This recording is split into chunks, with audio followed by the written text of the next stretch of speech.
രാത്രി നമസ്കാരത്തിൻ്റെ ശ്രേഷ്ഠതയും പ്രാധാന്യവും നമുക്കൊക്കെ അറിയാം. തഹജ്ജുദ് അല്ലെങ്കിൽ ഖിയാമുൽ ലൈൽ അല്ലെങ്കിൽ വിത്ർ തുടങ്ങിയ നാമങ്ങളിൽ അറിയപ്പെടുന്ന രാത്രി നമസ്കാരം വളരെയധികം ശ്രേഷ്ഠതയുള്ളതാണ്. കഴിവിൻ്റെ പരമാവധി മുസ്ലിമീങ്ങൾ അത് ഒഴിവാക്കാൻ പാടില്ലാത്തതാണ്. സ്വാഭാവികമായും ചില ആളുകൾ ചോദിക്കാറുണ്ട്, രാത്രി നമസ്കാരത്തിന് ഏറ്റവും പ്രതിഫലം ലഭിക്കുന്ന അല്ലെങ്കിൽ ഏറ്റവും ശ്രേഷ്ഠകരമായ സമയം ഏതാണ്? രാത്രിയിൽ തന്നെ നമുക്കറിയാം, രാത്രിക്ക് തുടക്കമുണ്ട്, രാത്രിക്ക് ഒരു മധ്യാവസ്ഥയുണ്ട്, രാത്രിക്ക് ഒരു അവസാന സമയമുണ്ട്. ഇതിൽ ഏതാണ് തഹജ്ജുദ് നമസ്കരിക്കുവാൻ ഏറ്റവും ശ്രേഷ്ഠമായ സമയം? അൽഹംദുലില്ലാ, ഈ ചോദ്യത്തിന് നബി സല്ലല്ലാഹു അലൈഹി വസല്ലമ തന്നെ ഉത്തരം നൽകിയിട്ടുണ്ട്. ഇമാം മുസ്ലിം റഹ്മത്തുള്ളാഹി അലൈഹി അദ്ദേഹത്തിൻ്റെ സ്വഹീഹിൽ ജാബിർ ഇബ്നു അബ്ദില്ലാ റളിയല്ലാഹു അൻഹുവിൽ നിന്ന് ഉദ്ധരിക്കുന്ന ഹദീസിൽ കാണാം, ഖാല റസൂലുള്ളാഹി സ്വല്ലല്ലാഹു അലൈഹി വസല്ലം, നബി സല്ലല്ലാഹു അലൈഹി വസല്ലമ പറഞ്ഞിട്ടുണ്ട്, മൻ ഖാഫ അല്ലാ യഖൂമ മിൻ ആഖിരിൽ ലൈലി ഫൽയൂതിർ അവ്വലഹു. രാത്രിയുടെ അവസാനത്തിൽ എഴുന്നേറ്റ് നമസ്കരിക്കാൻ കഴിയില്ല എന്ന് തോന്നുന്നവർ, എന്ന് ഭയപ്പെടുന്നവർ, അവർ രാത്രിയുടെ തുടക്കത്തിൽ തന്നെ വിത്ർ നമസ്കരിക്കട്ടെ. അപ്പോൾ ഇശാ കഴിഞ്ഞ ഉടനെ ഉറങ്ങുന്നതിന് മുമ്പ് അവർ ഈ നമസ്കാരം നിർവഹിക്കട്ടെ. 2 റക്അത്ത് അല്ലെങ്കിൽ 4 റക്അത്ത് 6 റക്അത്തൊക്കെ നമസ്കരിച്ച് പിന്നെ ഒറ്റ കൊണ്ട് അതിനെ അവസാനിപ്പിക്കുക, വിത്റാക്കുക. ഇങ്ങനെ 1, 3, 5, 7, 9, 11 ആ നിലക്ക് അവർ നമസ്കരിക്കട്ടെ ഇശാ നമസ്കാരത്തിന് ശേഷം ഉറങ്ങുന്നതിന് മുമ്പായി. എന്നാൽ വമൻ ത്വമിഅ അൻ യഖൂമ ആഖിറഹു, എന്നാൽ രാത്രിയുടെ അവസാനത്തിൽ എഴുന്നേൽക്കാൻ സാധിക്കുമെന്ന് പ്രതീക്ഷിക്കുന്ന ആളുകൾ, അവർ ഫൽയൂതിർ ആഖിറൽ ലൈൽ, അവർ രാത്രിയുടെ അവസാനത്തിൽ തന്നെ വിത്ർ നമസ്കരിക്കട്ടെ. നേരത്തെ പറഞ്ഞതുപോലെ തഹജ്ജുദ് നമസ്കരിച്ച് ഖിയാമുൽ ലൈൽ നമസ്കരിച്ച് അതിനെ ഒറ്റയാക്കട്ടെ. എപ്പോൾ? രാത്രിയുടെ അവസാനത്തിലാകട്ടെ ആ നമസ്കാരം. കാരണം ഫഇന്ന സ്വലാത്ത ആഖിരിൽ ലൈലി മഷ്ഹൂദ, കാരണം രാത്രിയുടെ അവസാനത്തിലുള്ള നമസ്കാരം മഷ്ഹൂദത്തുൻ, സാക്ഷ്യം വഹിക്കപ്പെടുന്നതാണ്. അഥവാ റഹ്മത്തിൻ്റെ മലക്കുകൾ അതിന് സാക്ഷ്യം വഹിക്കും. വദാലിക അഫ്ളലു, അതാകുന്നു ഏറ്റവും ശ്രേഷ്ഠമായത്. അപ്പോൾ ഏറ്റവും ശ്രേഷ്ഠമായത് രാത്രിയുടെ അവസാനത്തിൽ നമസ്കരിക്കലാണ്. അപ്പോൾ റഹ്മത്തിൻ്റെ മലക്കുകൾ അവിടെ ഉണ്ടാകും, അവരുടെ സാക്ഷ്യമുണ്ടാകും. ചില പണ്ഡിതന്മാർ രേഖപ്പെടുത്തിയത് പകലിലെ മലക്കുകളും രാത്രിയിലെ മലക്കുകളും ഒരുമിക്കുന്ന സമയമാണ് രാത്രിയുടെ അവസാന സന്ദർഭം. അതുകൊണ്ട് തന്നെ ആ സന്ദർഭത്തിൽ ഒരാൾ ഖിയാമുൽ ലൈൽ നമസ്കരിച്ചാൽ അല്ലെങ്കിൽ തഹജ്ജുദ് നമസ്കരിച്ചാൽ അല്ലെങ്കിൽ വിത്ർ നമസ്കരിച്ചാൽ എല്ലാം ഒരു നമസ്കാരത്തിൻ്റെ പേരാണ്. ഒറ്റയാക്കി അവസാനിപ്പിക്കുന്നത് കൊണ്ടാണ് വിത്ർ എന്ന് പേര് കൊടുത്തിട്ടുള്ളത്. അധികവും ഉറങ്ങി എഴുന്നേറ്റാണ് നമസ്കരിക്കുന്നത് എന്നതുകൊണ്ടാണ് തഹജ്ജുദ് എന്ന് പേര് നൽകിയിട്ടുള്ളത്. രാത്രിയിൽ നമസ്കരിക്കുന്നത് കൊണ്ടാണ് ഖിയാമുൽ ലൈൽ എന്നും പേരുള്ളത്. എല്ലാം ഒരേ നമസ്കാരത്തിൻ്റെ 3 പേരുകൾ മാത്രമാണ്, വേറെ വേറെ നമസ്കാരങ്ങളല്ല എന്ന് മനസ്സിലാക്കുക. അതിൽ വിത്ർ നിൽക്കുന്നത് എന്തുകൊണ്ട് എന്ന് ചോദിച്ചാൽ ഒറ്റ സംഖ്യ കൊണ്ടാണല്ലോ നമ്മൾ അതിനെ ഒറ്റയാക്കുന്നത്, 1, 3 എന്ന സംഖ്യകൾ കൊണ്ട്. അതുകൊണ്ട് അതിനെ പ്രത്യേകം വിത്ർ എന്ന് പറയുന്നു. യഥാർത്ഥത്തിൽ അതെല്ലാം തന്നെ രാത്രി നമസ്കാരത്തിൻ്റെ ഭാഗമാണ്. അതേപോലെ തന്നെ ഇമാം മുസ്ലിം റഹ്മത്തുള്ളാഹി അലൈഹി അദ്ദേഹത്തിൻ്റെ സ്വഹീഹിൽ ഉദ്ധരിക്കുന്ന ഹദീസിൽ, ജാബിർ റളിയല്ലാഹു അൻഹുവിൽ നിന്ന് തന്നെയുള്ള ഹദീസിൽ അതിൽ ഉപയോഗിച്ച പ്രയോഗം ഇങ്ങനെയാണ്, അയ്യുക്കും ഖാഫ അല്ലാ യഖൂമ മിൻ ആഖിരിൽ ലൈലി ഫൽയൂതിർ. രാത്രിയുടെ അവസാനത്തിൽ എഴുന്നേറ്റ് തഹജ്ജുദ് നമസ്കരിക്കാൻ കഴിയാത്ത ആളുകൾ അവർ വിത്ർ നമസ്കരിക്കുകയും സുമ്മ ലിയർഖുദ്, എന്നിട്ട് അവർ ഉറങ്ങുകയും ചെയ്യട്ടെ. അപ്പോൾ ഉറങ്ങുന്നതിന് മുമ്പ് അവർ നമസ്കരിക്കട്ടെ.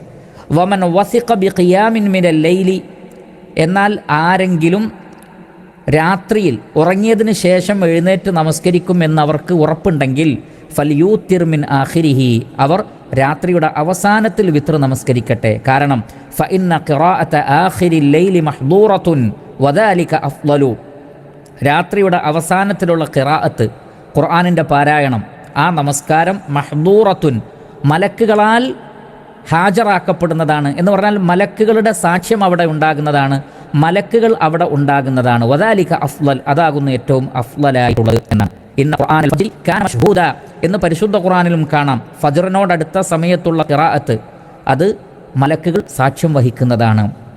അപ്പോൾ ഏറ്റവും അഫ്ളലായിട്ടുള്ളത് രാത്രിയുടെ അവസാനത്തിലാണ്. മാത്രമല്ല ആ സമയത്തിനൊരു പ്രത്യേകതയുണ്ട്.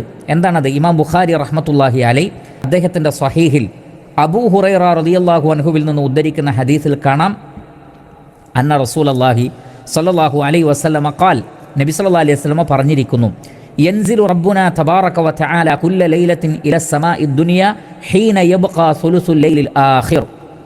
നമ്മുടെ റബ്ബായ അല്ലാഹു എല്ലാ രാത്രികളിലും രാത്രിയുടെ അവസാനത്തെ 3 അഥവാ രാത്രിയെ 3 ഭാഗമാക്കി നമ്മൾ വിഭജിച്ചാൽ അതിൽ 3-ാമത്തെ ഭാഗത്ത് അല്ലാഹു സുബ്ഹാനഹു വ തആല 1-ാമത്തെ ആകാശത്തേക്ക് ഇറങ്ങി വരുന്നു. മൻ യദ്ഊനി യഖൂലു എന്നിട്ട് അല്ലാഹു സുബ്ഹാനഹു വ തആല പറയും, മൻ യദ്ഊനി ഫഅസ്തജീബ ലഹു, ആരുണ്ട് എനിക്ക് ദുആ ചെയ്യാൻ ഞാൻ അവർക്ക് ഉത്തരം നൽകാം.